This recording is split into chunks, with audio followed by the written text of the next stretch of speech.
네, 하나님의 공의를 바로 세우는 시간 카이로스 시작하겠습니다. 자, 권지현 센터장께서 또 요즘 뭐 여러분들 갑자기 안 보이면은 그렇구나라고 생각들 되시죠? 예, 그런 경우입니다 지금.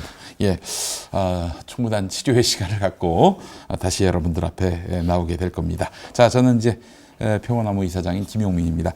자, 오늘 함께 진행해 주실 우리 평화나무 공명선거 감시단 김디모데 목사님 어서 오십시오. 예, 안녕하십니까. 네, 공명선거 감시단장을 맡아서 대선 때 수고하셨고 또 지방선거 때도 수고를 해 주실 계획입니다. 자, 오늘 정말 특별한 분 모셨습니다. 예, 뭐 이름만 해도 우리 복음주의권에서 존경받는 목사님이시고요. 예, 또 최근에 큰일이 하나 있었습니다. 자, 일산 은혜교회의 은퇴 목사님이신 우리 강경민 목사님 어서 오십시오. 예, 반갑습니다. 강경민입니다. 예, 목사님 정말 제가 한 90년대부터 그 이름만 그냥 참 들어도 좀 굉장히 위로와 힘과 용기와 또 이렇게 은혜가 넘쳤던 교회 이름도 은혜교회. 예, 정말 존경하는 목사님 이렇게 모시게 됐습니다. 요즘 뭐 큰일이 하나 있었다라고 말씀드렸는데 목사님 어떤 일이었습니까? 예.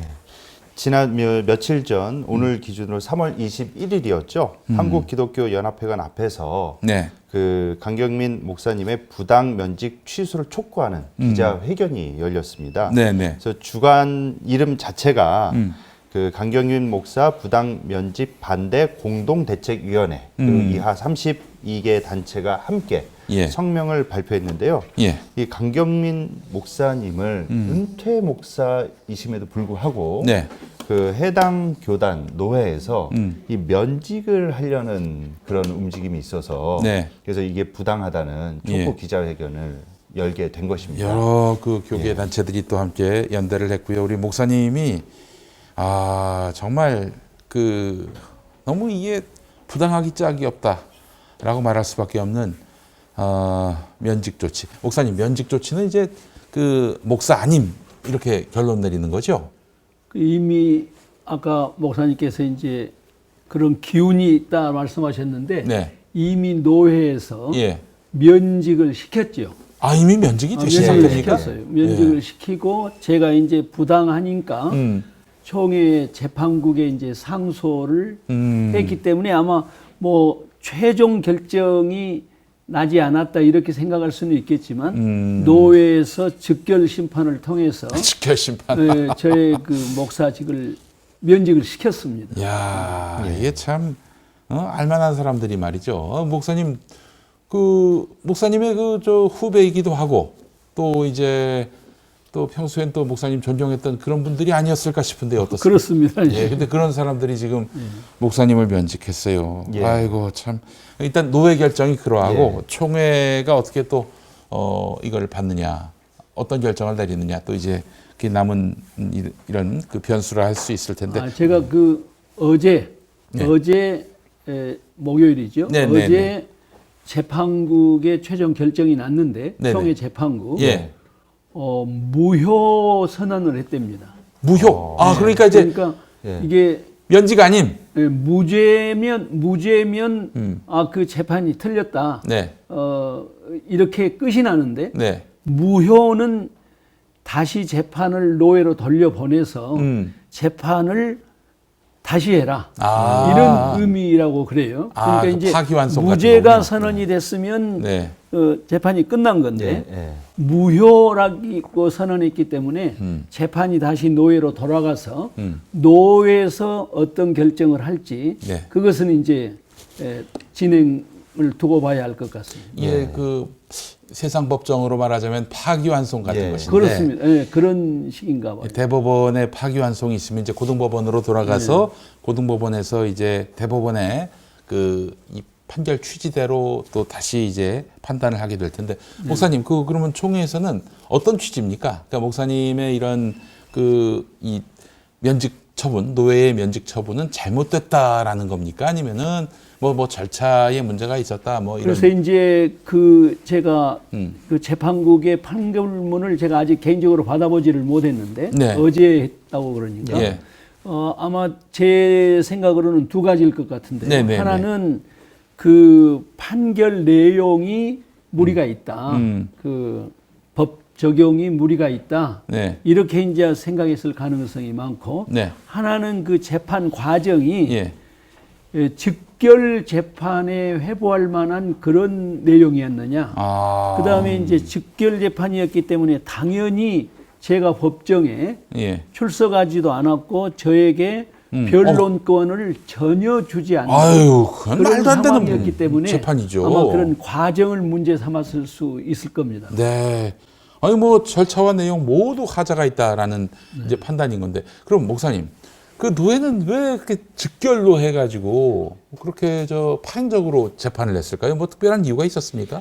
그 이제 직결 재판이 뭐 세 가지 직결 재판을 할 수 있는 조건이 세 가지인가 되는데 네네네. 뭐 하나는 현장범이라든가 예. 뭐 현장에서 무슨 그 폭력을 행사하고 현행범, 현행범. 비난하고 예, 했다든가 예. 그렇지 않으면 이제 또 이단에서 현저하게 이단에서 현저하게 반기독교적인 활동을 했다든가 뭐 그 행사 참석해서 예를 들면 뭐 네, 그렇죠. 교단의 명예를 실추시킨다든지 그렇습니다. 뭐 예. 이제 그런 게 아마 중요한 즉결 재판의 요인이 될 것 같은데 네.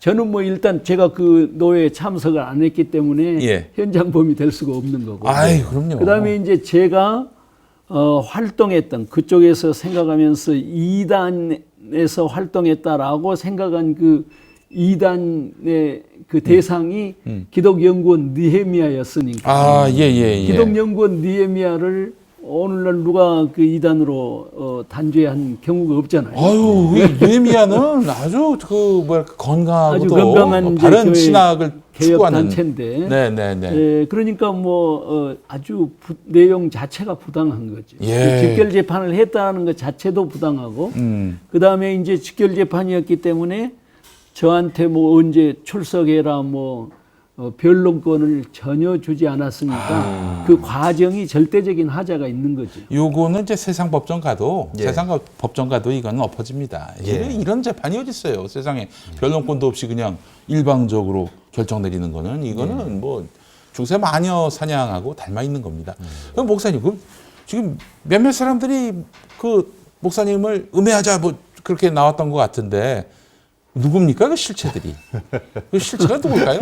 저 목사님께 여쭤보기가 좀 제가 이제 그렇긴 한데. 그 이름을 여기서 뭐 거명하기는 어렵고 경기 북로의 노 회장, 네. 또 서기 네. 이 사람들이 이제 직결 재판을 하면은 네. 자동적으로 재판장, 재판국 서기로 이제 그 역할이 주어지거든요. 네. 거기다가 이제 뭐 15명인가 16명인가 연명해 가지고 저의 이제 죄목을 고발을 했다라는데 네. 그 중에서 이제 대표자가 저하고도 뭐 잘 아는 후배고 친하게 지냈던 후배인데 어떻게 이럴 수가 있나 하는 그 인간적인 배신감도 좀 제가 깊었죠. 아니 다른 분도 아니고 우리 강경민 목사님은 합신을 넘어서 한국 교회에 정말 존경받는 이 복음주의 노선의 목사님이신 거는 그래서 뭐 만인이 다 아는 사실이고 또 그래서 합신에서는 굉장히 사표가 될 만한 분이 아닐까 이렇게 생각이 드는데 아니 근데 이런 식으로 이 합신의 위상도 높여주시고 또 한국 교회의 어떤 그런 위상도 높이시는 이런 분을 이런 식으로 즉결 처분으로 해가지고 목사직 면직 게다가 또 은퇴까지 하셨는데 아니 이건 진짜 이건 보통 상식적으로는 도저히 납득이 안 됩니다. 이 사장님 칭찬은 좀 과다한 것이고. 아니에요. 제가 저는 팩트만 얘기합니다. 제가 이제 우리 총회 내에서 그 노예에서 저를 면직시킨 노예에서 노회장도 지냈고, 또 총회에서 중요한 임원을 했고. 글쎄 말입니다. 예. 그래서 이제 노예나 총회에 대해서 제 나름대로 참 열심을 다해서 활동했던 사람인데 그런 저를 이런 식으로 면직을 시켰다는 건 좀 납득이 안 되죠.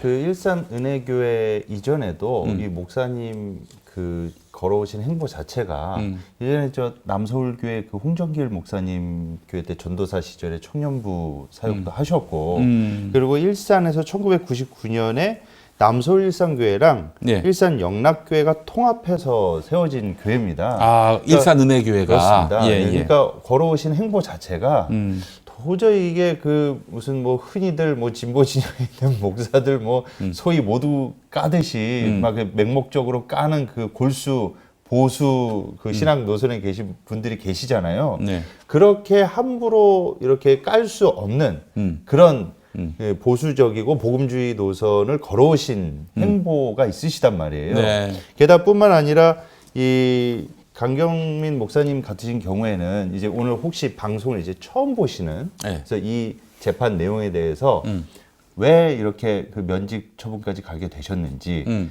내용을 모르시는 분들을 위해서 한 가지 좀 말씀을 드리시자면 네, 네, 네. 이 합신 교단 자체가 보수적인 교단이고요. 그럼요. 합동신학교를 이제 그 교단 신학교로 이제 예. 하는 교단 아니겠습니까? 그렇습니다. 예, 그렇습니다. 예, 합동신학대학원 대학교. 예, 수원에 있는. 예. 네.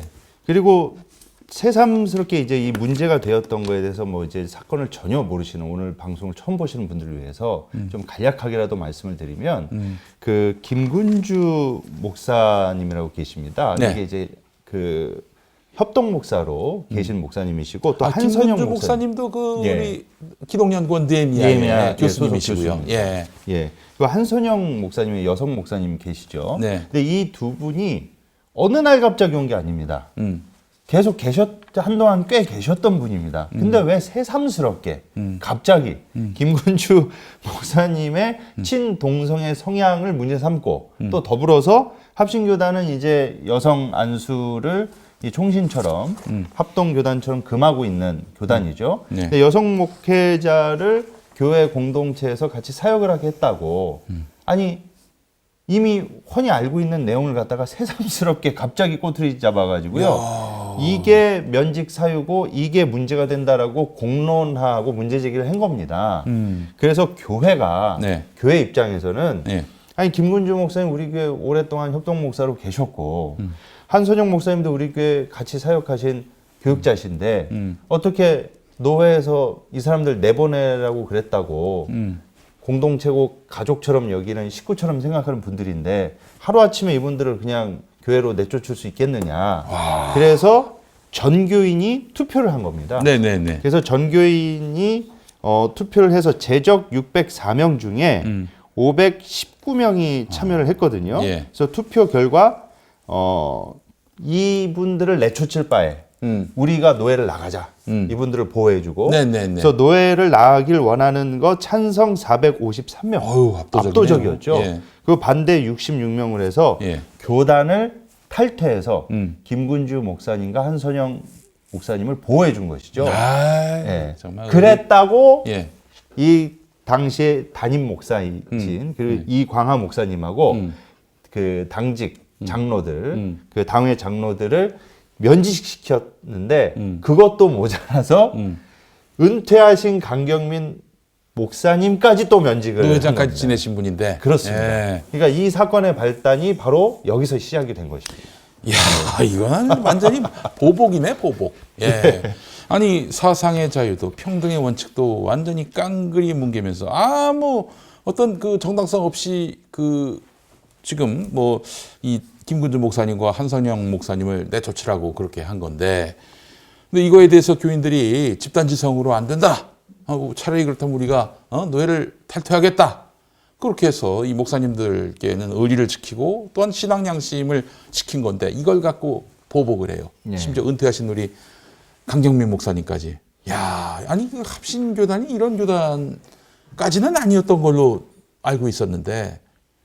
그래서 아까 이제 우리 디모데 목사님 말씀 중에 약간 팩트에 이제 차질이 있어서 예. 말씀해 주십시오. 제가 이제 홍정길 목사님 교회에서 부목사로 10년을 사역을 했고 예. 홍 목사님 교회에서 우리 일산 남서울 교회를 개척을 해주셨어요. 그 아주 개척을 해주신 거예요. 네. 홍 목사님이 저를 일산에 보낼 때 두 가지 부탁을 했는데 네. 첫째는 나보다 더 목회를 잘했으면 좋겠다 아. 하는 것하고 하나는 예. 교회가 어떻게 사회를 섬기는가 이런 롤 모델이 되는 교회가 됐으면 좋겠다.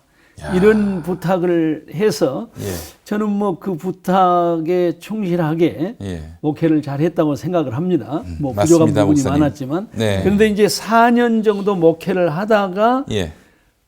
다른 교회하고 이제 연합을 한 거예요. 예, 예. 4년 정도 독자적으로 목회를 하다가 네. 그래서 이제 제가 일산은혜교회에서 만 24년 동안 목회를 이제 했었죠. 예, 예. 그리고 이제 노회에서 저를 이렇게 면직시켰던 세 가지 이유가 있는데 하나는 그 김근주 목사하고 한선영 목사를 이렇게 그 협동 목사와 부목사로 이렇게 세울 때 왜 노회 허락을 받지 않았느냐 이게 하나 절차의 문제였어요. 문제를. 그런데 이제 그게 사실은 뭐 한 60년 전에 정해진 장로교회 헌법인데 모든 교역자들은 매해 그 노예에다 보고하고 허락을 받게 돼 있어. 그러니까 일반 상식적으로 이야기하면은 모든 사역자들은 1년짜리 비정규직이죠. 그러네요. 그러니까 이게 사회적인 맞네요. 오늘날 우리 사회적인 상식으로도 잘 맞지 않아요. 네. 그래서 사실은 이제 그렇게 충실하게 또 노예법 총회법에 따라서 매년 저 허락을 요청하는 교회들도 없잖아 있는데 제가 알기로는 대부분이 안 해요. 예. 뭐 실질적으로 그게 사문화된 법이다. 예. 저도 24년 동안 부목사님들에 대해서 재신청을 그 재사역을 허락해달라고 노예한테 그 허락을 받은 일이 없어요. 예. 그러니까 그건 이제 뭐 엄격하게 따지면 그 성문법 위반이기는 하는데 네. 실질적으로는 사문화된 법이다라고 법이에요. 생각하고 그 24년 동안 나한테 너 왜 부목사들 매해 그 재신임 받지 않았느냐라고 또 노예에서 저한테 해본 일이 없어요. 예. 네, 네, 네. 이제 다른 그래서- 교회도 그렇죠. 다른 교회도요. 뭐 거의 그런 걸로 알고 있어요. 뭐 저희 한 교회도 목사님 마찬가지입니다. 노회장이실 때 보고 안 온다고 뭐 이렇게 뭐 문제 삼거나 뭐 그런 적 아주 착실한 분들은 하는지도 모르겠는데. 그다음에 이제 두 번째가 내가 이제 그 느헤미야 이사장으로 있으면서 네. 1차, 2차, 2기 동안 그 안수위원장을 했거든요. 그때 이제 여자 목사 한 분이 계셨어요. 네. 그래서 여자 목사를 안수했다. 네. 이게 이제 두 번째 그 죄목이고 이게 진짜 이 세 중세도 번째는 아니고 이제 김근주 목사가 네. 동성애를 주장하는 사람인데 김근주 목사를 교회 강단에 세워가지고 교회를 매우 어지럽게 했다. 이게 이제 세 번째 죄목인데 저를 면직시킨 네. 우리 김근주 목사가 저하고만 만 6년 동안 협동 목사를 했는데 네, 네, 네. 제가 이제 워낙 설교를 잘하고 네. 그 성경을 보는 깊이가 있으니까 네. 한 달에 한 번씩 우리 대예배 설교할 수 있는 기회를 드렸죠. 아. 그래서 예. 그동안에 무슨 동성애를 가지고 독자적인 그 동성애 제목을 가지고 설교한 적이 단 한 번도 없고 네. 뭐 이제 그 간헐적으로 동성애에 대한 한국 교회의 입장을 비판하는 그런 뭐 것은 간헐적으로 나왔지만 우리가 저 언어를 잘 선택해야 되는데 친동성애 이거라기보다는 동성애에 대한 혐오를 반대하거나 비판했다 이렇게 가야 되는 거 아니겠습니까? 이제 좀 이따 뭐 그런 이야기가 나올지 모르겠지만 네. 그런 입장이 맞지요. 네. 그래서 교회에다가 악영향을 주었다라는 그 재판의 주문은 전혀 사실이 아니죠. 좋은 그 설교를 잘하고 성경을 깊이 보는 관점이 있기 때문에 네. 우리 교인들한테 좋은 영향을 주었지 무슨 교회를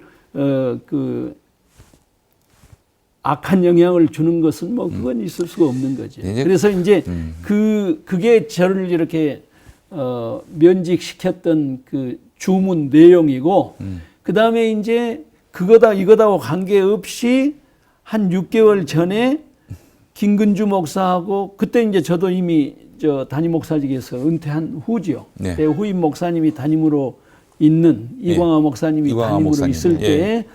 때에 김근주 목사하고 이제 여자 목사를 연말까지 작년 연말까지 해임시켜라. 그래서 그것을 받아들일 수 없다라는 것 때문에 네. 전교인들이 아까 설명한 네. 것처럼 이제 우리가 그러면 차라리 총회를 탈퇴하겠다 네. 하고 총회를 탈퇴한 거죠. 예. 네. 야, 이게 진짜 이게 있을 수 있는 일입니까 이게? 어떻게 이게 아니 자기들이 지나가는 사람한테 한번 물어보세요. 이게 문제가 될 일인지. 예. 아니 기본적으로 이 절차와 형식을 문제 삼아 가지고 꼬투리를 잡아 가지고 그렇게 해서 내초점 꼴이라고 볼 수밖에 없는 건데 이 교인들도 우리 일산은혜교회 교인들도 기가 막혀야 하실 것 같습니다. 뭐 투표 비율을 보면은 네. 뭐 대다수가 이제 부당하게 생각했으니까 그런 결과를 가져왔겠죠. 목사님, 그 노예가 이렇게 함으로써 얻을 수 있는 뭐 이득이란 게 뭐가 있습니까? 뭐 이렇게 뭐 일산은혜교회를 이렇게 앞으로 그 너희들은 인정하지 않을 거야. 뭐 탈퇴했지만은 그리고 다른 교회들 봐봐. 이런 식으로 나오면 우리가 은퇴 목사까지 다 면직시킬 거야. 조심해. 뭐 이런 겁니까? 아니면은 뭐 다른 그러니까 이유가 이제 교회가 나쁜 결정을 한 배경을 보면 네. 뭐 제가 생각할 때 한 두 가지가 있다고 생각하는데 순전히 어떤 정치적인 목적을 가지고 나쁜 결정을 할 수 있는데 그 정치적인 이유를 댈 수 없으니까 이제 교리를 빙자하는. 교리를 빙자죠. 내용은 따지고 보면은 예. 정치적인 어떤 이해관계 그럼요. 이런 게 하나 있을 수 있고 그냥 순전하게 교리적인 이유 때문에 그렇게 할 수가 있는데 우리 그 노예가 저를 면직시킨 이유는 뭐 정치적인 이유를 발견할 수가 없어요. 그렇기 때문에 이것은 교리적인 이유라고 생각할 수밖에 없는데 그럼 교리적으로 위반해서 면직을 시켰으니까 정당하냐?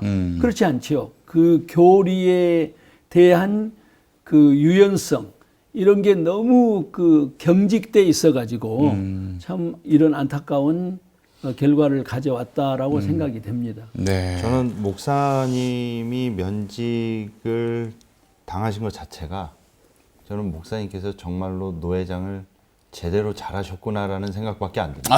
그래요. 왜 그러냐면요. 예. 이 개신교계 장로교나 어느 교단이든 지방에 노예가 있지 않습니까? 목회자들 사이에서 보면은 뭐 다 그런 건 아니지만요, 목사님. 거의 동아리나 사모임 사조직 같은 느낌이 들 정도로 끈끈하게 연결돼 있습니다. 네. 그러니까 아무리 전 노회장이 정말 천하에 없을 짓을 해도 어떻게 그 형님을 그렇게 면직할 수 있고 어떻게 그렇게 할 수가 있어. 저희가 지금까지 카이로스에서 다뤘던 수많은 노회장들과의 부노회장, 노회장, 뭐 총무서기 이런 끈끈한 그 인맥적 네트워크가 연결돼 있는 그 관계들의 이해관계가 있기 때문에 그 노회장하고의 조금만 친해도 무슨 짓을 해도 봐주거든요. 그렇지. 근데 이제 저희 강경희 목사님께서 면직을 당하셨다는 거는 정말 사적 이해관계가 얼마나 이런 그 공가사가 됐으면 네. 아유 어떻게 강경민 목사님 저렇게 하냐 그거를 넘어서까지도 이렇게 뭐 돈이나 이런 게 일체 없기 때문에 네. 오히려 이렇게 깔끔하게 면직을 할 수 있지 않았나 오히려 반대로 그런 생각이 듭니다. 이 반듯한 목사님이 불편했을 수도 있어요. 반듯한 목사님, 반듯한 교회, 또 반듯한 교인들. 네. 그러니까 이참에 완전히 그냥 이 일산은혜교회를 아예 통째로 드러내서 이제 적출한다고 하죠.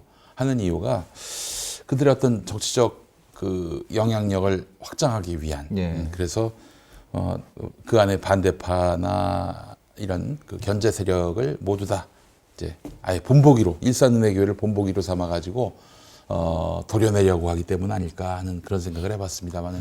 하여튼 뭐 그런 정치적 원리가 작동한 것 같지는 않고요. 이제 저희 교회만 해도 네.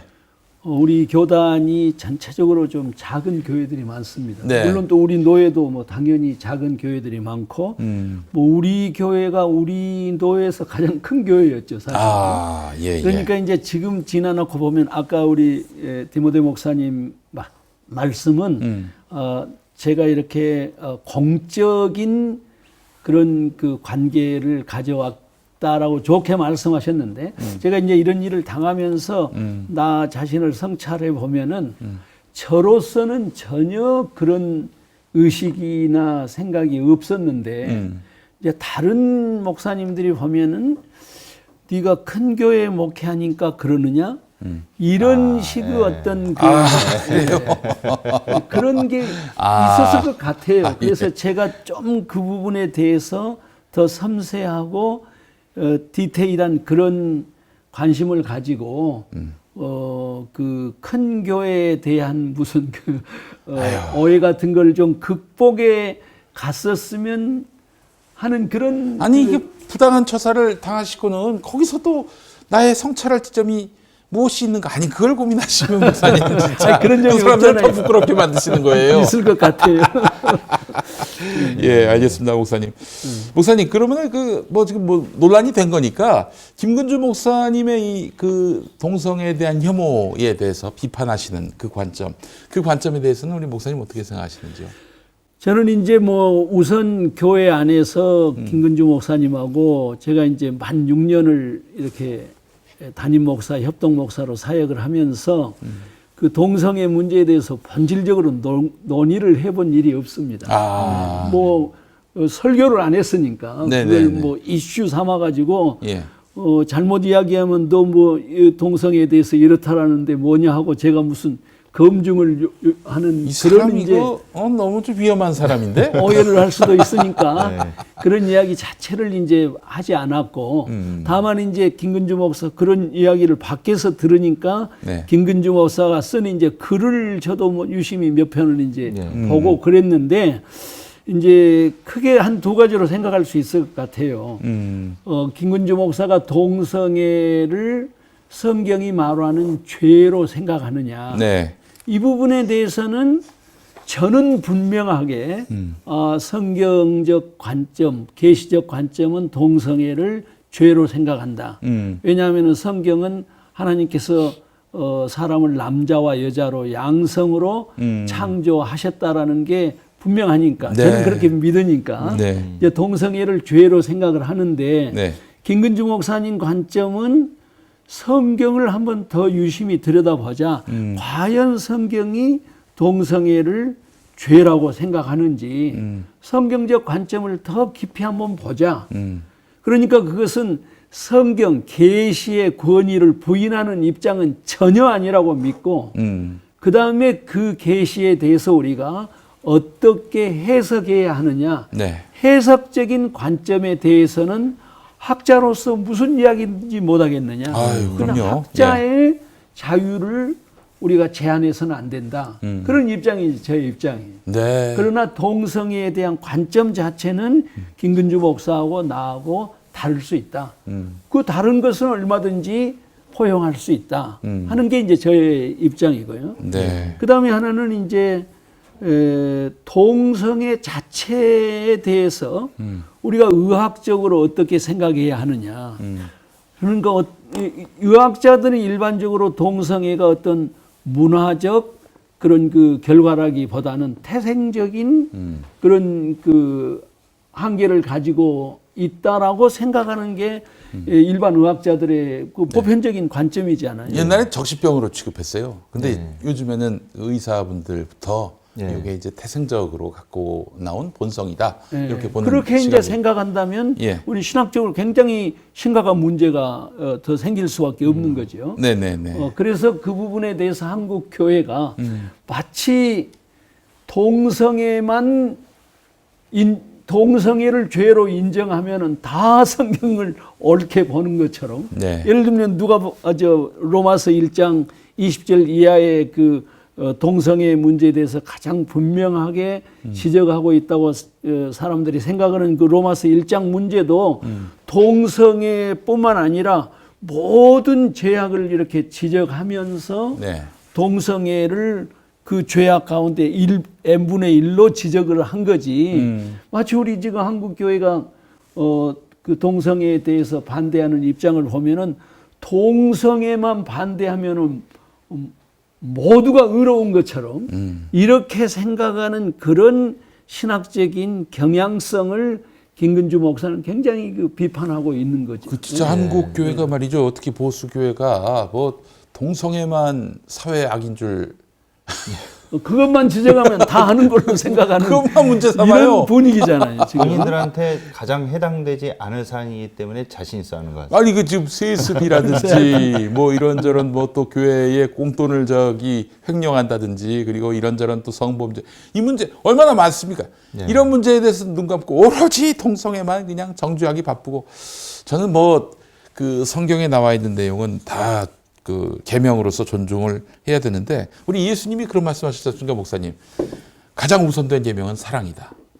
그 저는 그 예수님 말씀 때문에 혐오할 수는 없다고 생각을 합니다. 차별해서도 안 된다고 생각합니다. 그렇습니다. 이제 그 김근주 목사 입장이나 우리 입장이나 다 네, 차별해서는 안 된다. 그렇습니다. 그러니까 차별해서는 안 된다라는 게 이제 분명한 공통점이고 네, 이제 이야기가 나왔으니까 네, 그래서 차별금지법을 우리가 근본적으로 동의할 수밖에 없는데 차별금지법이 마치 동성애를 합법화하기 때문에 네. 차별금지법을 찬성하는 것 자체를 이렇게 막는 것은 그야말로 저는 뭐 이런 비유 우리 속담을 인용하면은 구더기 무서워서 장 못 담근 그런 논리적 결론이고 뭐 예수님 말씀을 인용한다면 정말로 낙타는 삼키고 하루살이는 걸러내는 그런 어떤 그 의식의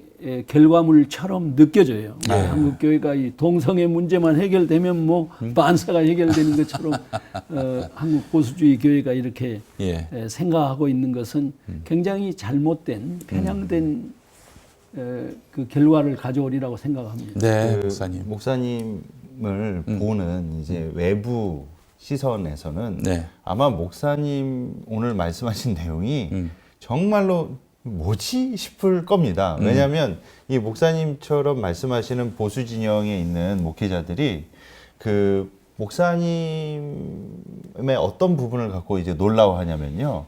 이 외부자들이 봤을 때는 분명히 이제 목사님께서는 계시적 관점에서 동성애를 죄로 보신다 그러셨단 말이에요. 네. 근데 김근주 교수님하고는 엄밀히 말씀드리면 그냥 딱 봤을 때 노선이 다르신 겁니다. 근데 존중을 하시고 학자적 관점에서 그걸 존중하시는 학자가 거잖아요. 그렇게 생각할 수 있지. 예, 예. 네, 이렇게. 그런데 또 그런 계시적 관점에서 죄라고 보신다는 차별금지법을 또 찬성하신다고 말씀을 하시니까 네. 이 보수 노선에서 네. 단순 도식화되어 있는 교인들이나 목회자들 입장에서 보면 뭐지? 싶으면서 이게 아마 정리가 안 될 것 같습니다. 그분들이 저는 봤을 차별금지법 찬성하는 네. 이유가 다른 게 아니에요.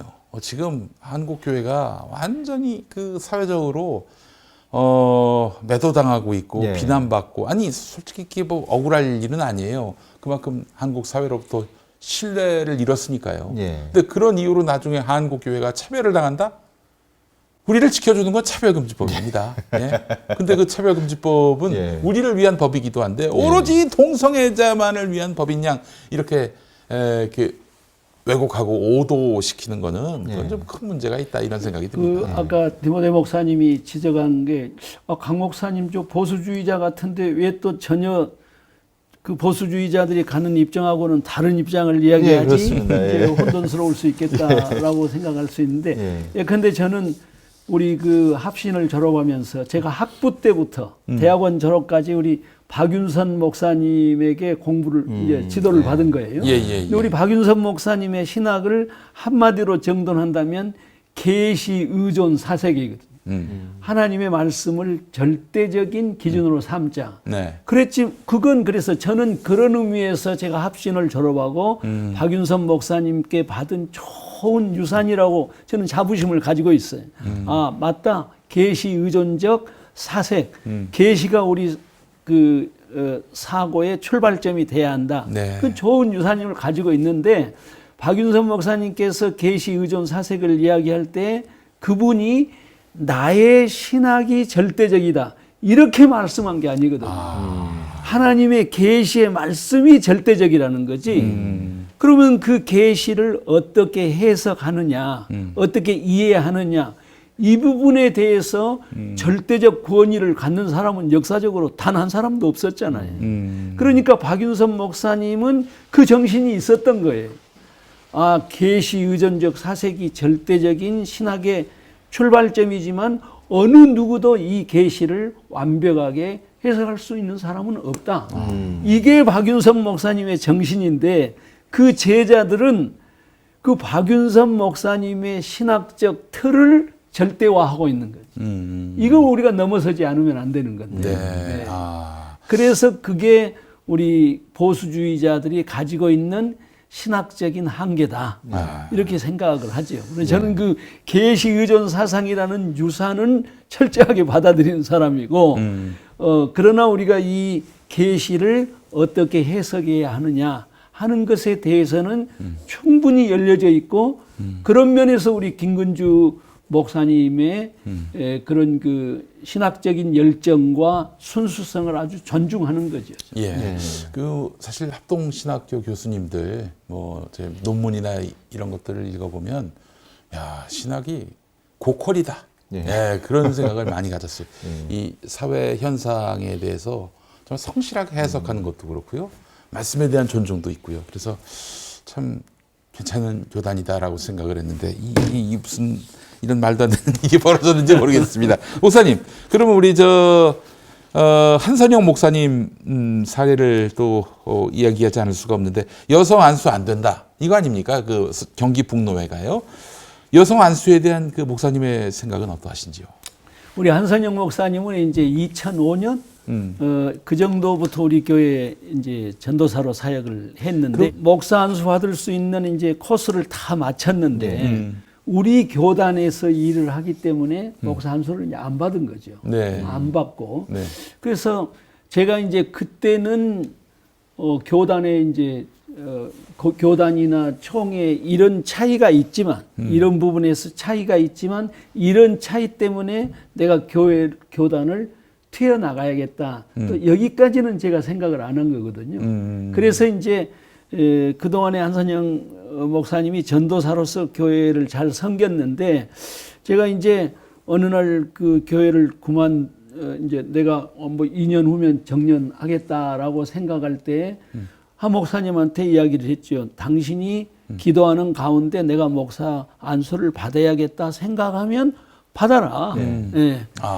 그건 받냐 안 받냐 하는 것은 당신의 결정이다. 그러나 당신이 목사가 안수를 받는 것 때문에 우리 교회에서 사역을 그만두고 그런 것은 이제 않겠다. 네. 그건 내가 보장하겠다. 저도 뭐 말년이 가까워오니까.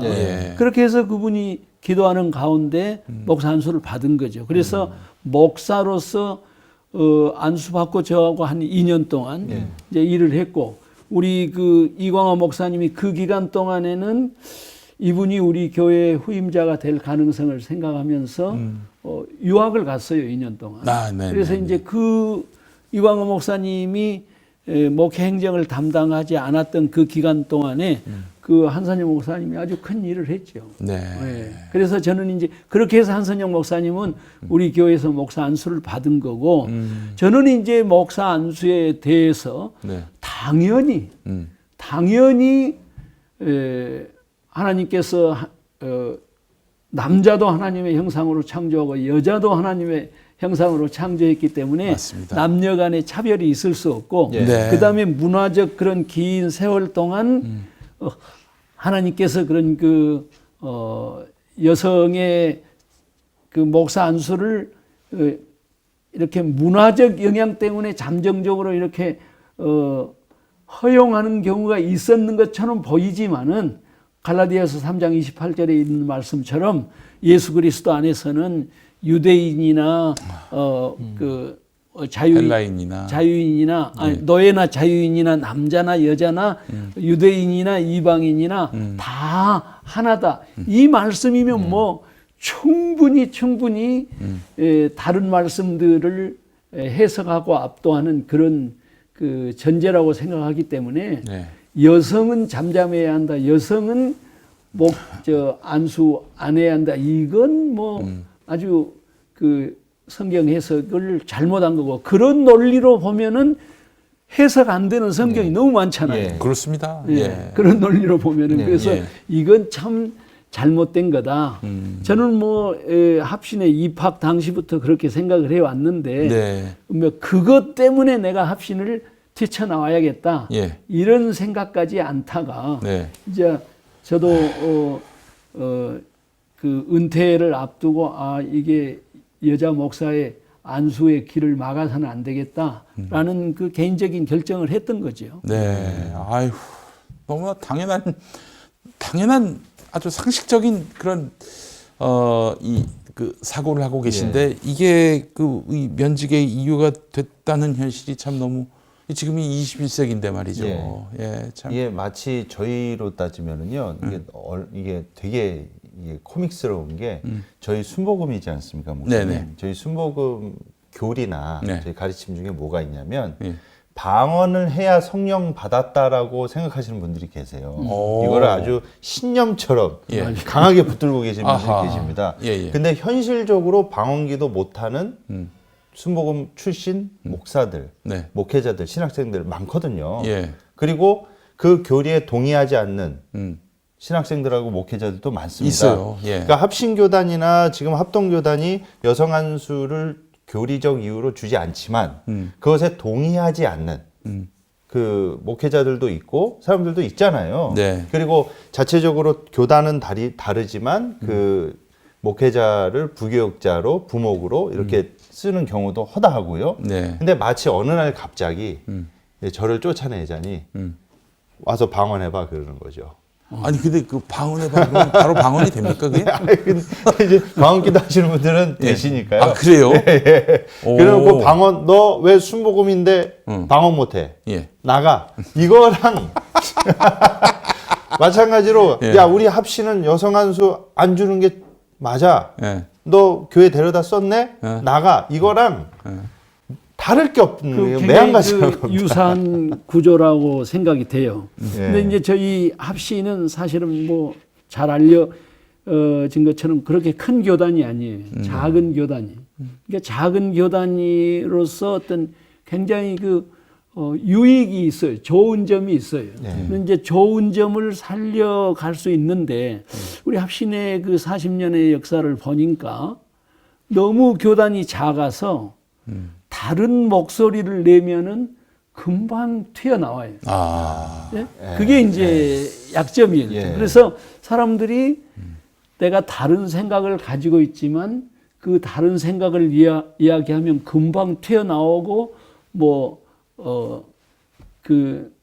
얻어맞을 수 있고 그런 게 이제 두려워서 예를 들면 우리 합신 교수들도 보면은 교단 밖에 있을 때는 꽤 괜찮은 소리를 했던 사람들도 교단 안으로 들어가면은 예. 조용해져요. 예. 다른 소리를 못 내는 그런 약점이 우리 합신 교단 안에 있지 않나 이렇게 생각이 좀 되지요. 네. 결국 이제 거시적으로 보면 한국 교회가 개토화가 돼가고 있는 상황이고 그렇게 고립화되면서 사회에 대해서 이렇게 사회는 점점 더 개방돼가고 좀 더 진취적으로 나아가는데 점점 여기는 더 성벽을 높이 수축하는 그런 양상을 띠고 있습니다. 목사님, 우리 한국 교회가 이 갈수록 보수화되고 있고 나아가 이 보수가 그냥 순수한 의미의 보수, 성경을 진리로 여기고 또 그 계명을 또한 이 어떤 본질적인 하나님의 말씀으로 여기고 그 차원을 넘어서서 이런 그 욕망과 탐욕을 추구하는 이 세력과 결탁을 해가지고 자기들 나름의 어떤 아성을 또 만드는데 한국 보수 개신교회가 또 일조하는 그런 흐름들, 그 양상들. 이게 그 점점 배타적으로 점점 그리고 몰상식한 방향으로 나가고 있는 것은 아닌가 그런 생각이 드는데요. 아마 목사님께서는 이번 일을 통해서 참 이게 한국 교회의 그 심각한 그 실상과 환부를 보시지 않았을까 하는 생각이 듭니다. 그 우리 이사장님께서 질문한 것 밖에 더 나간 답변인지는 모르겠는데요. 네. 우리 뭐 보수든지 그 진보든지 성경의 어떤 사상을 아주 간략하게 좀 이야기해봐라 그러면 창조, 타락, 구속, 예수님의 재림을 통한 완성, 네. 이런 그 창조, 타락, 구속, 완성이라는 이런 사상이 네. 하나로 이렇게 묶여져 있기 때문에 이 세 가지, 네 가지가 다 강조가 돼야 하는데 네. 우리 보수 신학의 특성은 타락과 구속 이 부분에 너무 이렇게 집중되어 있기 때문에 네. 그 창조주 하나님, 네. 온 세상을 다스리시는 그 세상과 아주 친근한 하나님에 대해서 그 신학적 묵상이 좀 약하지. 그래서 우리는 세상과는 다르다. 예. 구속받은 주의 백성들은 세상과는 다르다. 물론 다른 점이 분명히 있지만은 네. 그 다름을 너무 강조하다 보니까 세상과의 소통, 세상을 사랑하시고 다스리시는 하나님의 그 주권적인 역사, 이런 부분에 대해서 너무 신학적인 빈곤이 있다. 그래서 우리 한국 보수주의 교회가 세상과 이렇게 소통하지 못하는, 그래서 우리가 그 칼빈이 이야기한 것처럼 이 세상에 대해서도 하나님께서 은총을 베푸셨고 그걸 칼빈이 일반 은총이라고 잘 정돈을 했잖아요. 네. 그래서 이 일반 은총 부분에 대해서 예수 믿지 않는 사람들도 하나님의 뜻을 아주 잘 분별할 수 있는, 뭐 인권이라든가 복지라든가 뭐 여성 인권이라든가 이런 부분들은 설령 예수 믿지 않는 사람들이라 할지라도 하나님의 일반 은총에 의해서 네. 하나님의 그 뜻을 잘 분별하고 네. 앞서 나가는 그런 그 사상들이 있잖아요. 네. 그걸 갖다가 우리가 이 구속받은 백성들은 세상과 다르다. 네. 이런 그만 강조하니까 결과적으로 이원, 성서가 전혀 말하지 않은 이원론이 우리 교회 안에 이렇게 들어오게 됐고, 예. 그러다 보니까 우리가 세상과 소통하지 못하면은 예수님 말씀대로 우리가 복음을 세상에 증거해야 하는데 세상과 소통의 구조, 길이 막혀버리면은 뭐 복음을 증언하는 증언자로서의 그 기본을 상실하게 되는 거 아닐까. 네. 그렇게 맞습니다. 생각이 돼요. 그래서 우리 한국 보수주의 교회가 세상과 다르다라는 것을 너무 강조하면서 네. 세상과의 소통의 길이 막혔고 네. 점점 이런 그 여성 문제라든가 이런 부분에 대해서 그 개토화 되어가는 그런 안타까운 현실이 계속된다면 궁극적으로 한국 교회가 세상과 소통이 막혀버리는 그래서 증인의 역할을 감당할 수 없는 그런 결과를 가져오지 않을까 걱정이 되지요. 예. 우리가 세상과 다르다 이러면서 이제 소통을 거부하더니 세상보다 못하게 됐어요. 이게 참 우리 홍정길 목사님께서 사회 존경받는 교회를 만들려면서 일산 은혜교회를 개척하는 데 또 도움을 주셨는데 그런데 이제 우리 한국의 보수 교회들이 타락과 구속에만 너무 천착한 나머지 세상을 향해서 열린 마음을 갖지 못했고 또 세상의 긍정적인 변화에 별로 기여하지 못하고 있고요. 그런데 우리 일산 은혜교회 그리고 우리 강경민 목사님께서는 그동안 사회에 공헌하는 교회로서 또 헌신하는 교회로서 그 길을 많이 걸어왔던 것 같습니다. 그러니까 사실 또 우리 또 일산 은혜교회를 또 찾아오시는 교우분들도 많이 계신 것이고요. 목사님 어떤 사역에 중점을 두셨는지 지난 24년의 목회를 좀 돌아보신다면은. 제가 이제 1986년에 네. 복음주의 청년 연합을 결성하는데 네. 이제 그 초창기 멤버로 참여를 했었죠. 네, 목사님.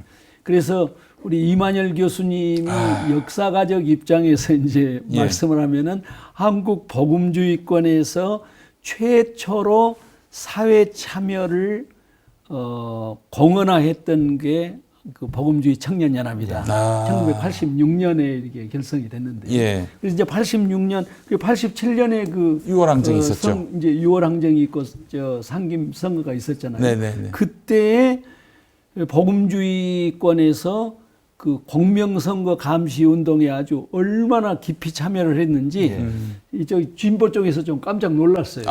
복음주의권에서. 아니, 도대체 복음주의자들이 어디서 이렇게 복음주의자들이 일어나서 큰 골방에 들어가서 기도만 할 줄 알았는데 그러니까 이게 세상에 공명선거에 나와서 이렇게 참여를 했느냐. 예. 그런데 그때만 해도 사회적으로도 예. 그 참여연대나 이런 데서 네. 공명선거 참여단 이걸 아주 중요한 사회적 이슈가 됐던 거거든요. 네, 그러다가 이제 그 다음 때부터 그 사회 참여연대에서 돌아선 바람에 예. 이 공명선거 참여 운동이 상당히 이제 예. 빛을 발했는데 네. 하여튼 그때부터 우리 이제 복음주의권에서 공명선거 참여 운동 굉장히 큰 사회적 이슈를 일으켰죠. 거기서부터 이제 시작해 가지고 예. 성상국이 조직이 되고 성상국. 그다음에 이제 그 그렇죠. 성상국 할 때 제가 1기, 2기 이제 이사장을 했습니다. 예. 그다음에 이제 그 운동이 이렇게 또 느헤미야 운동으로 발전이 되고 저는 이제 지금도 느헤미야 이사장을 이제 맡고 있고요. 네. 저는 이제 은퇴한 다음에 네. 그 평화통일연대 이제 상임대표직을 맡고 있고 그 이제 평화통일 운동하면서 또 평화통일 운동에 열심을 갖는 사람들이 뭐 그냥 그렇지도 않은데 사실 그 사람들에게 오해받고 있는 것은 이제 탈북자들을 좀 소홀히 여긴다. 우리 뭐 노무현 정부가 탈북자들 소홀히 여긴다 그런 근거 없는 비난을 받았던 것처럼 통일운동한 사람들이 탈북자들에 대해서 무관심하다라고 생각하는데 뭐 저는 그건 그 사실이 아니라고 생각하고 또 저 자신도 그 탈북자들을 위한 대안학교인 네. 그 여명학교 여명학교. 이제 창립해서 예. 이것도 뭐 홍정길 목사님하고 같이 이제 뭐 우리 홍정일 목사님 또 통일운동, 남북 시작을 했- 나눔운동, 나눔운동 굉장히 거기 이제 끝까지 같이 했고 예. 여명학교에서도 제가 이제 이사장을 역임했었던 네. 그러면서 여기까지 뭐 왔고 예. 그러다 보니까 이제 제가 이렇게 부당한 면직을 당했다라는 것 때문에 우리 그 같이 운동했던 동료들, 후배들이 다 이렇게 사실은 제가 뭐 그날 기자회견 때도 굉장히 민망했어요. 뭐 이게 어떻게 생각하면 개인적인 일인데 어떻게 개인적인 일이에요, 목사님? 그 친구들 생각은 예. 이런 그 교단의 퇴행적인 것을 사회적으로 좀 이슈화하자. 네. 이런 이제 생각 때문에 저도 뭐 동의를 했고 좀 민망한 기자회견에 나가기도 했고 그랬습니다. 아니 우리 한국 교회의 사상의 자유 또 평등의 가치 이런 것들이 완전히 허물어진 상징적인 사건입니다, 목사님. 그래서 목사님 사건은 개인의 사건이 절대 아닌 거예요. 예. 그 가장 최근에는 이 목사님께서 지난달 2월이었죠. 네네. 대선 전에 예. 제20대 대통령 선거쯤한 한국교회 원로들이 예. 한국 그리스도인들과 모든 국민들께 드리는 호소라고 해서 거기에 이제 목사님께서 함께 참여해 주셨습니다. 네. 그래서 좀 선거를 앞두고 우려스러운 지점에 대해서 말씀해 주셨는데요. 이 선거가 끝났지 않습니까, 목사님? 뭔가 좀 이 위로의 말씀이나 좀 이번 선거로 인해서 좀 이세벨을 언급하셨던 예. 너무 제가 그래서 그걸 그대로 인용해서 예. 주일 설교 때 했었습니다. 뭐 여러 방면으로 이제 이번 선거에 참여를 했었는데요.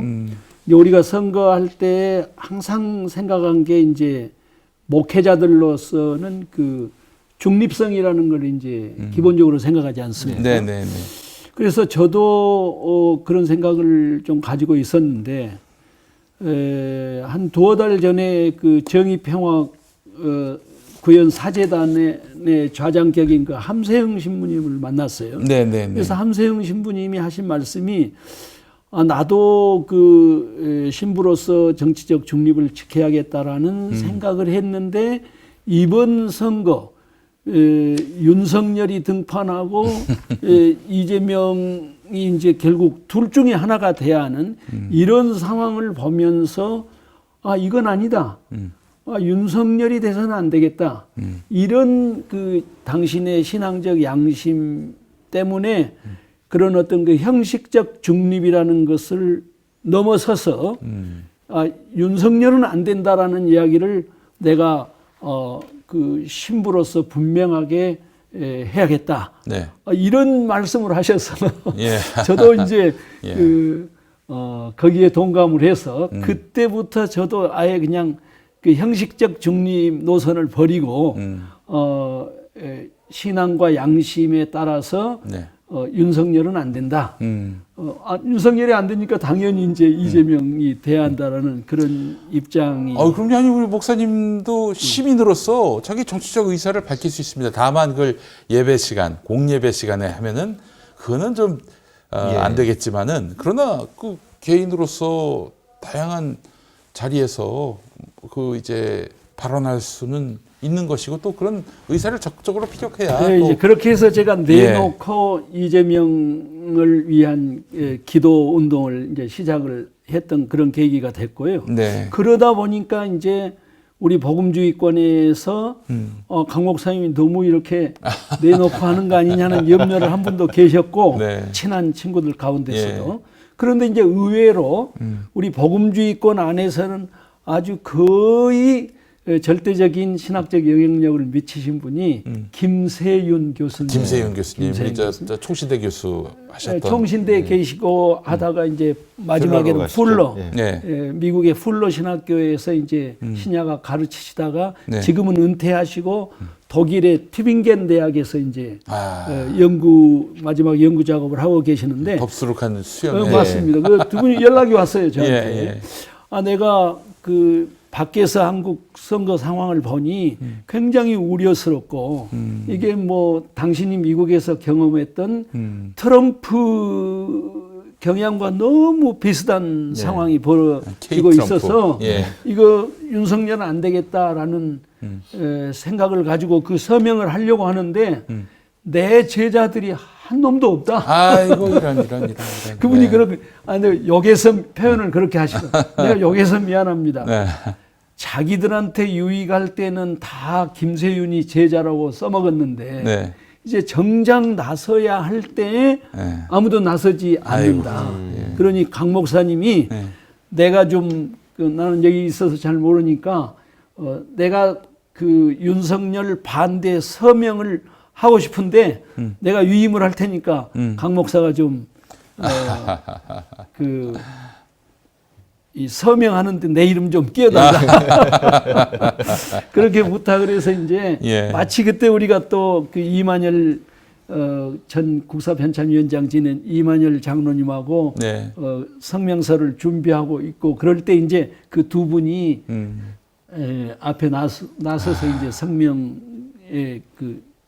성명을 유도하는 그런 계기가 됐고 그게 이제 계기가 돼가지고 김세윤 교수님이 또 여기 다른 그 방송하고 이제 오랫동안 인터뷰도 하고 그래서 그분이 남긴 유명한 말이 2022년 3월 9일은 한국교회 신앙 고백의 날이다.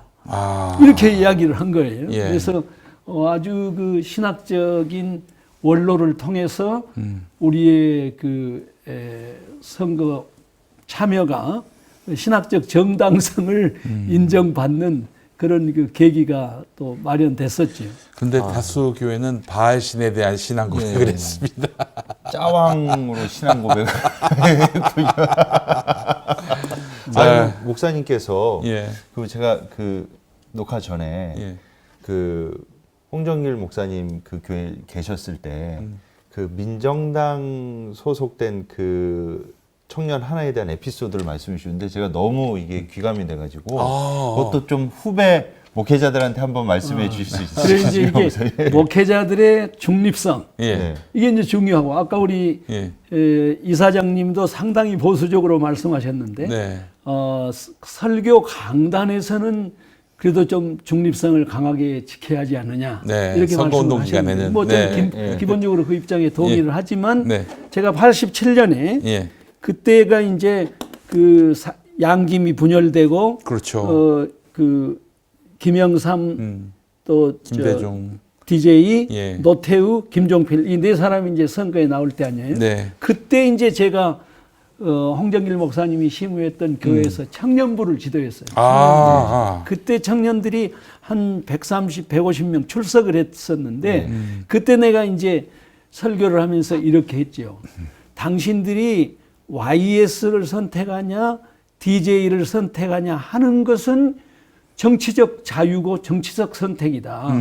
그걸 누가 나무래서는 안 된다. 그런 의미에서 우리 교회는 정치적 중립을 지켜야 한다. 그런데 그때 당시에 이제 노태우가 이제 결과적으로 당선이 됐잖아요. 그래서 당신들이 노태우를 찍는다라는 것은 정치적인 선택이 아니라 네. 양심과 신앙에 대해서 반하는 것이다. 그렇게 이제 이야기를 했었죠. 네. 아마 대배 설교 때 그렇게 말할 수 없을지 모르겠는데 우리 청년들이 이제 모였으니까. 네. 그런데 그때 그 청년 하나가 설교 끝나고 난 다음에 예. 저를 찾아왔어요. 예. 그 말씀이 옳습니다. 네. 나는 신학적으로 그 말씀을 옳게 생각합니다. 네. 그런데 제가 민정당, 네. 당시 아마 민정당이었던 이민정당이죠. 민정당 공채 예. 사무관입니다. 그 당직자군요. 그러니 내가 어떻게 예. 여기서 신앙생활을 할 수 있겠습니까? 예. 저는 오늘부로 예. 교회를 떠나긴 합니다만은 예. 하신 말씀은 옳다고 생각합니다. 예. 내가 그래서 그 청년이 지금도 이름이 생각이 안 나는데 예. 만나고 싶어요. 예. 아주 그 양심적인 이야기를 하고 이렇게 떠났는데 예. 이제 그 부분은 굉장히 우리가 그 결정하기 어려운 부분이긴 하지요. 그러나 옛날에 노태우를 선택할 때보다는 훨씬 더 분명하게 이번에는 윤석열은 아니다라는 네. 게 우리의 이성과 상식과 역사를 가지고 보면은 그걸 결정하는 데는 그렇게 어려운 일이 아니었던 것 같은데 네. 결과적으로 이런 이제 선택이 나왔으니까 예. 우리 한국 교회가 예. 이 부분에 대해서 앞으로 역사적인 참 짐과 책임을 감당해 가야 하리라고 생각합니다. 네. 아유, 아니 이번에는 그 윤석열은 아니다. 이거는 어렵지 않은 답이었어요. 왜냐? 신천지 그리고 한일 무속 그리고 또 뭡니까? 여러 가지 잡신들이 또 한데 어우러진 그런 세력으로부터 도움을 받은 사람인데 이게 보수적인 신앙 양심으로 보더라도 보수적인 신앙관으로 보더라도 그건 오답이 분명한데 참 너무나 좀 마음이 그러니까 많이 이제 쓰이고 그렇습니다. 사실 무속적 그런 종교심이란 것은 누구든지 가지고 있잖아요. 네네, 그래서 샤머니즘. 그것 자체를 우리가 탓하고 네. 그것 때문에 너는 안 된다 말하는 것은 아니죠. 네. 그렇지만은 그 김건희 씨의 공적인 인터뷰를 통해서 네. 분명하게 고백적 증언이 나왔잖아요. 나는 영적인 나는 사람이다. 뭐 영빈관 옮기겠다. 이분은 이게 그 모든 사람들에게 가지고 있는 종교성으로서의 무속성은 아니구나. 이게 너무 강하구나. 그래서 개인적으로는 그런 무속적 그 가치관이 그 개인의 생애를 지배하고 있는데 그게 개인일 때는 문제가 안 되잖아요. 네, 맞습니다. 그런데 이게 그런 무속적 가치관이 국가 정책 결정을 결정하는데 영향을 미친다라는 것은 그것은 우리의 신앙적인 입장 이전에 네. 이성적 입장에서 분명히 아니다라고 이야기할 수 있지 않습니까? 네, 네, 이제 네. 그런 의미에서 우리가 무속적인 그 성향을 가지고 있어서 이건 안 된다. 이렇게 이제 누구한테든지 말할 수 있는 객관적인 증언들이 팩트들이 다 나왔는데 그걸 무시했다라는 것은 당연히 역사적인 그런 책임을 져야 할 문제겠죠. 네, 알겠습니다. 김티모데 목사님, 예. 오늘 우리 강경민 목사님 모시고 참 여러 가지로 저에게 많은 또 가르침을 주셨는데요. 예. 들으신 소감 좀 정리해서 말씀해 주시겠습니까? 제가 그 개인적으로 지금까지 뵀던 예. 소위 그 보수 신학을 갖고 예. 계신 목사님 중에 제가 롤 모델로 아, 삼아야 될 그럼요. 예, 예. 목사님이 아니신가. 예. 아유, 뭐 너무 참으로 말씀입니다. 제가 배우는 시간이었습니다. 예. 너무 귀한 자리였습니다. 예. 목사님. 자, 목사님 이제 마무리하면서 결국 뭐 이런 것 같습니다. 양심에 따라 행동하는 그런 그리스도인들이 많이 있는데 그들이 이제 여러 가지 불이익이나 또 이런 차별 때문에 주저하고 그래서 결국 힘 있는 자 편에 설 수밖에 없는 그런 현실. 이 현실에 우리가 놓여 있는데요. 목사님, 우리 양심을 지키기 위해 쓰시는 그리스도인들을 위해서 좀 격려의 말씀을 해주시면서 마무리 한번 했으면 좋겠습니다. 우리가 어떤 공동체 안에서 다른 소리를 한다는 건 굉장히 용기가 필요하죠. 네. 또 이게 맞나 하는 그런 자기 점검도 또 필요하고 그러니까. 예. 그래서 참 이게 쉬운 일이 아닌데 우리가 서로 의논하고 토론하고 하다 보면은 이게 우리가 가야 할 길이다라는 게 분명히 이제 드러나는 경우에 우리가 다 개인적으로는 굉장히 약한 연약한 존재들이기 때문에 서로가 격려하고 서로가 이렇게 세워줄 수 있는 그런 그 동지적 결합이라는 게 굉장히 참 중요한 것 같아요. 동지적 결합. 뭐 예. 예를 들면 이번에 제가 어떻게 생각하면은 개인적인 어려운 일을 당했는데 많은 사람들이 모여서 저를 또 격려해 주고 네. 그런 게 저한테도 굉장히 이렇게 힘이 되고 했던 거거든요. 그래서 우리가 참 동지적 결합력을 가지고 같은 방향으로 함께 가자 하는 이야기를 또 전해드리고 싶고 또 하나는 정말로 우리 동성애 문제라든가 여성 안수 문제라든가 이런 부분에 대해서 그것을 제가 이번에 이런 일을 당하면서 중세 시대 종교 재판이라는 게 이런 거였겠구나. 예. 이런 생각을 하게 됐어요. 종교 재판이었죠, 사실은. 그 목사님. 이런 어떤 그 진리에 사로잡혔다고 생각을 하지만은 사실은 진리가 아니라 예. 어떤 교리, 어떤 이념 이런 프레임에 잡혀 있다라는 게 얼마나 무서운 결과를 가져오나 네. 하는 생각을 하게 됐어요. 그래서 네. 우리가 그런 프레임을 깨고 진리에 가까이 나아가는 그런 어떤 그 진리에 대한 치열함이 필요하겠다. 그런 이제 생각을 하게 됐고요. 네. 마지막으로는 우리 한국 교회가 저는 이제 이 코로나 때문에 지금 교인들이 많이 대면 예배에 참석하지 못하고 있는 현상들이 계속이 되고 있는데 네. 여기에다가 이번 대선을 통해서 한국의 지성들 네.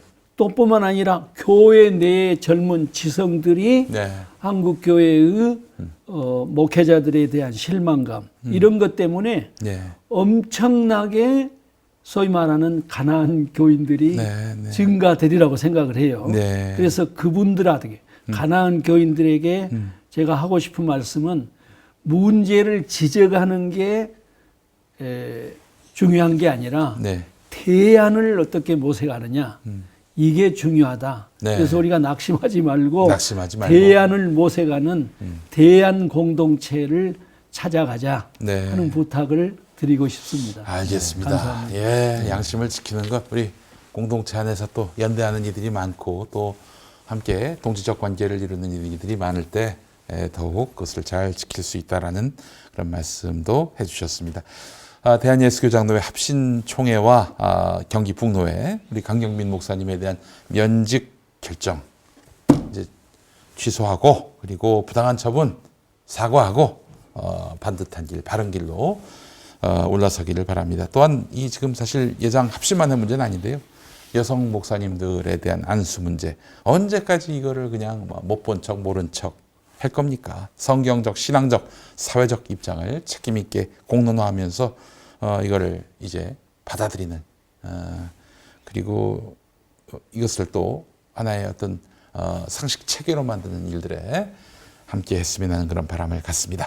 자, 오늘 강경민 목사님과 함께한 시간이었습니다. 목사님 개인적으로 참 존경하는 목사님이셨는데 이렇게 직접 뵙게 돼가지고 영광이고요.